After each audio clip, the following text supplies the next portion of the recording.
Türkmenistanda azyk defitsiti dowam edýär. Azatlyk radiosynyň habarçylarynyň söýlerine görä häzirki wagtda Aşgabatda ýene-de şeker gytalypdyr we käbir dukanlarda asla satuwdan aýrylypdyr. Döwlet dukanlarynda şekeriň 1 kilogramy 7 manatdan satýarlar.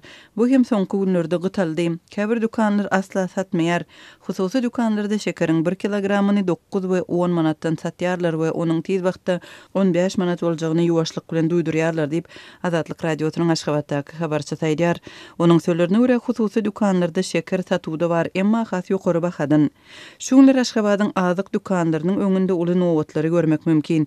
Alyjylar nowata durup esasan şeker, un we paxta ýagyny satyn alýarlar. Gymmatlama çagalar üçin niýetlenen önümlerde hem iýmitde hem doýulýar.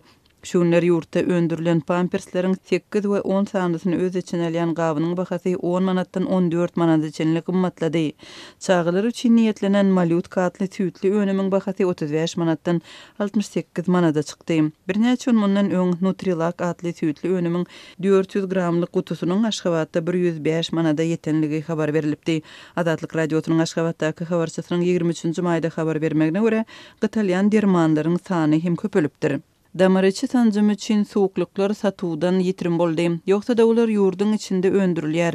Başda olaryň bahasy 3 manat 20 teňe ýetipdi. Soň 6,5 manat bolupdy. Häzir bolsa dermanhanalardan asla ýitdi. Bu bolsa ören uly problema diýip habarçymyz aýdýar. Mundan öň Türkmenistanda gant keselleri üçin zerur insuliniň şeýle-de ýürek damar keselleri we aýal näsaglyklaryny bejermek üçin niýetlenen dermanlaryň gytalandygy habar berilipdi. Ýylyň başyndan bäri ýurtda dermanlar ortaça hasapdan 3 hesse gymmatlady. Derman gytçylygy bilen bir wagtda ýurtda dermanhanalar hem ýapylýar. Dermanhanalaryň işärleri munyň sebäpleriniň arasynda milli pulun konvertasiýasynyň, ýagny daşary ýurt walutasyna öwrülmeginiň kynlaşmagyny, dermanlaryň ýurda getirilmegine çäklendirmeleriň girizilmegini, şeýle-de dermanlaryň gymmatlamagy bilen bir wagtda raýatlaryň maddi ýagdaýynyň agyrlaşmagyny agdaýarlar. Türkmenistanda azyk önümleriniň we dermanlaryň gymmatlamagy we gytalmagy ýurtda daşary ýurt walutasynyň resmi bolmadyk bahasynyň galmagynyň fonunda dowam edýär. Şu hepde Amerikan dollarynyň gara bazardaky bahasy täze rekorda ýetdi.